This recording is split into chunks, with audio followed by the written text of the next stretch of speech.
నమస్తే welcome to evening edition నేను మాధురి ముందుగా బులెటిన్ హెడ్లైన్స్ చూద్దాం గోపాలపురం నియోజకవర్గంలో చంద్రబాబుకు నిరసన సెగ అభ్యర్థిని మార్చాలంటూ బాపిరాజు అనుచరుల ఆందోళన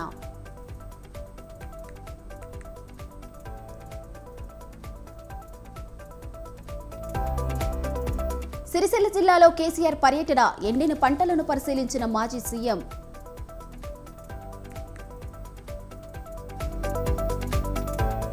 100 రోజుల్లో హామీలు పూర్తి చేస్తామన్నారు కాంగ్రెస్ కు ఇంకా 100 రోజులు పూర్తి కాలేదన్న కిషన్ రెడ్డి కవితను విచారించేందుకు సీబీఐకి కోర్టు అనుమతి తిహార్ జైల్లో విచారించనున్న సీబీఐ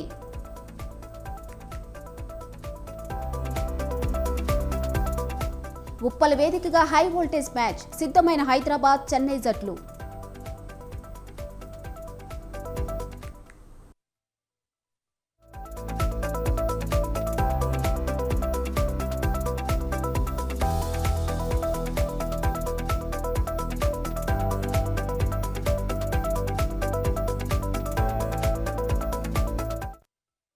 రైట్ ఎలక్షన్ బ్రేకింగ్ చూస్తున్నాం తూర్పుగోదావరి జిల్లా గోపాలపురం నియోజకవర్గంలో చంద్రబాబుకు సొంత పార్టీ నుండే నిరసన సెగ తగిలింది గోపాలపురంలోని ముళ్లపూడి బాపిరాజు మద్దతుదారులు ఆందోళనకు దిగారు పోలవరం గోపాలపురం నియోజకవర్గాల అభ్యర్థులను మార్చాలని వారు డిమాండ్ చేశారు బాపిరాజు వర్గీయులు రోడ్డుపై బైఠాయించడంతో పోలీసులు బాపిరాజు వర్గీయుల మధ్య తోపులాట జరిగింది ఈ సందర్భంగా పలువురికి గాయాలయ్యాయి నిరసన మధ్య చంద్రబాబు హెలిప్యాడ్ ప్రాంతానికి చేరుకున్నారు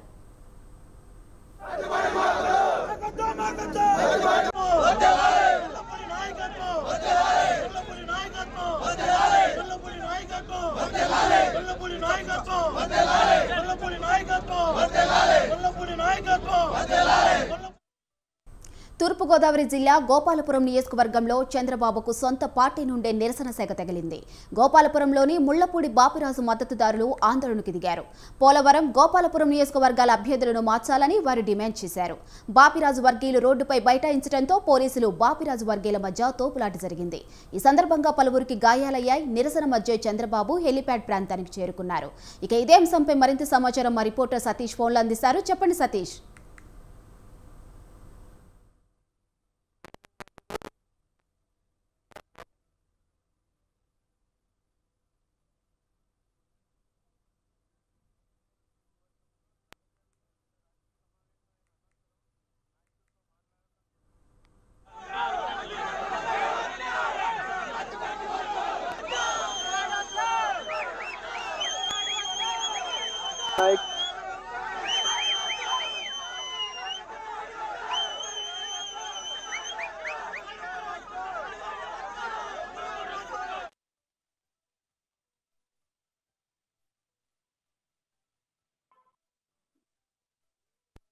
తూర్పు గోదావరి జిల్లా గోపాలపురం నియోజకవర్గంలో చంద్రబాబు నాయుడుకు నిరసన సెగ తగిలిందని చెప్పవచ్చు గోపాలపురం నియోజకవర్గంలో నల్లజల్లలో నిన్న సాయంత్రం సమావేశం అయిన అనంతరం నాయకులతో మాట్లాడుతూ నల్లజల్లలో బస చేశారు చంద్రబాబు నాయుడు అయితే చంద్రబాబు నాయుడు బస చేసిన వ్యక్తం చేశారు గోపాలపురం నియోజకవర్గంలో తెలుగుదేశం నాయకులు పోలవరం గోపాలపురం నియోజకవర్గ అభ్యర్థులను మార్చాలంటూ నిరసన దిగారు చంద్రబాబు కన్వెన్ ముందర ఈ రోజు కూడా పలు నాయకులు కన్వెన్ అడ్డుకోవడం జరిగింది ఈ మాటలతో పోలవరం నియోజకవర్గం నుండి వచ్చిన తెలుగుదేశం నాయకులు నిరసన వ్యక్తం చేసి గోపాలపురం నియోజకవర్గంలో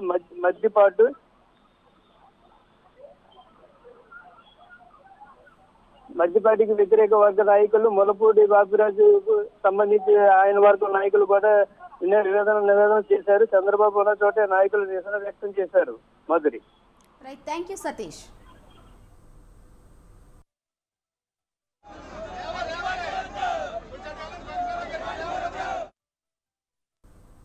అమలుకు సాధ్యం కాని హామీలను ఇచ్చి ప్రజలను మోసం చేసిందని అన్నారు కేంద్ర మంత్రి కిషన్ రెడ్డి 100 రోజుల్లో హామీలను పూర్తి చేస్తామన్న కాంగ్రెస్ కు ఇంకా 100 రోజులు పూర్తి కాలేదని ఆయన ప్రశ్నించారు రుణమాఫీ చేయడానికి డిసెంబర్ 9 ఇంకా రాలేదని నిలదీశారు ముందుగా రైతులను ఇచ్చి హామీలను నెరవేర్చాలని డిమాండ్ చేశారు ఈరోజు అమలు కానటువంటి మరికొన్ని హామీలు ఈరోజు ఇవ్వడం జరిగింది కాంగ్రెస్ పార్టీ గత శాసనసభ ఎన్నికల్లో అనేక హామీలు ఇచ్చారు అది రైతు డిక్లరేషన్ పేరుతో కానీ బీసీ డిక్లరేషన్ పేరుతో మైనార్టీ డిక్లరేషన్ పేరుతో అన్ని వర్గాలను కూడా మభ్యపెడుతూ మోసం చేస్తూ మరి హామీలు ఇచ్చారు. ఎలక్షన్ మేనిఫెస్టోలో అనేక రకాల హామీలు ఇచ్చారు.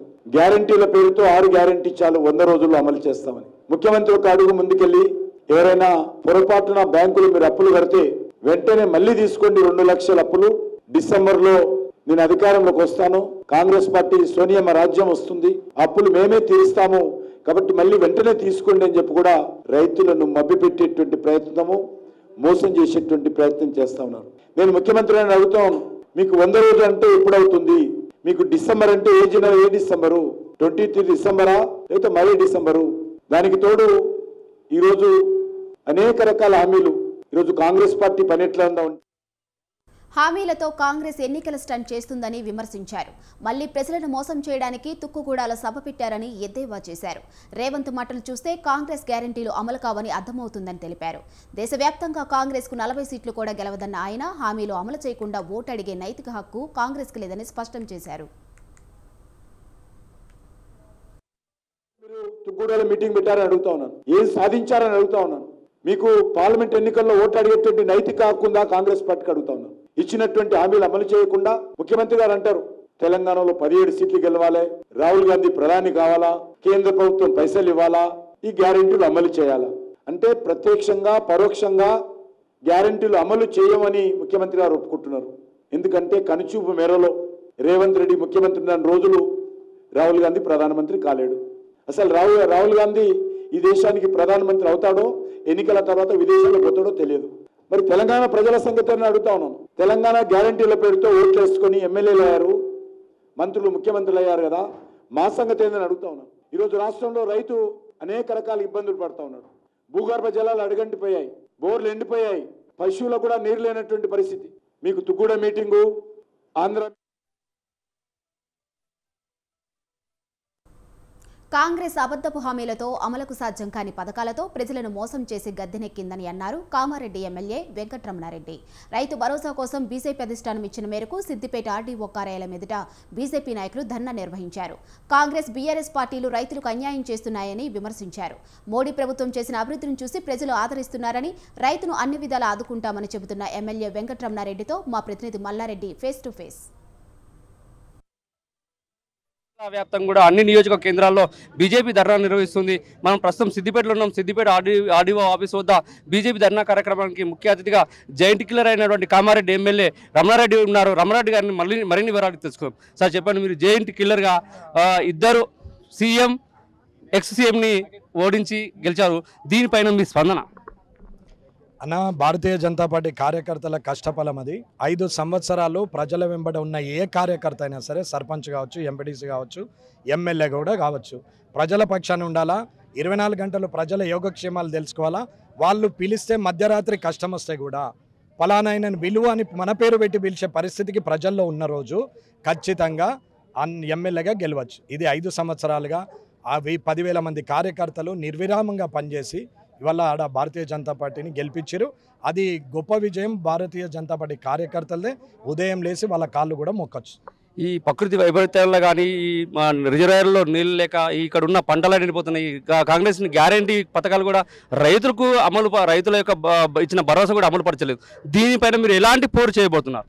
రైతుల భరోసా అమలు పరచడం సంగతి ఇంకా నెలైనా సరే పర్వాలేదు, ఒప్పుకుంటాం. కానీ ఎందుకంటే ప్రభుత్వం గెలిచిన రోజు నుంచి అన్ని జమగట్టి ఇవ్వాలా. ఇంకా 6 నెలలకు ఇచ్చినా మొదటి 2 నెలల నుంచే ఇవ్వాల్సిన పరిస్థితి ఉంటుంది.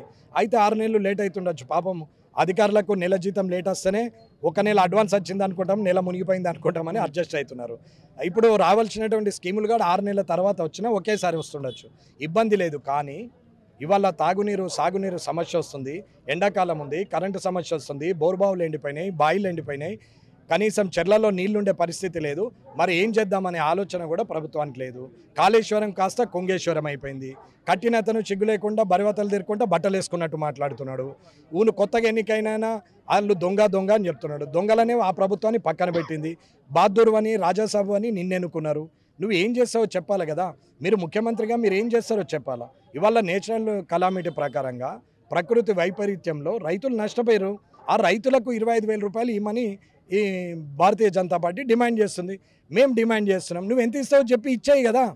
గత అసెంబ్లీ ఎలక్షన్ల ముందు కవితను అరెస్ట్ చేయలేక ఇప్పుడు బీజేపీ లాభ పొందడానికే కాంగ్రెస్ను బొందబెట్టడానికే ఈ బీజేపీ కలిసి ఇప్పుడు ఈ పార్లమెంట్ ఎలక్షన్ ముందు అరెస్ట్ చేశారు, లబ్ధి పొందడానికి అని చెప్పేసి కాంగ్రెస్ నాయకులు అరెస్ట్ చేస్తుంది. దీనిపైన మీ స్పందన? ఈ అన్నోడికైతే బుద్ధి లేదనుకుంటా. ఎందుకంటే అది వాళ్ళన్నా సరే, మా వాళ్ళన్నా మీరన్నా ఇంకోళ్ళన్నా అది బుద్ధి లేనట్టే లెక్క. ఎందుకంటే ఎమ్మెల్యే ఎలక్షన్లప్పుడు కవితను అరెస్ట్ చేస్తే కనీసం ఇంకో 20 మంది అయినా గెలుద్దురేమో. ఇప్పుడు 11 మందిలో అది చేంజ్ చేసేది ఉన్నది.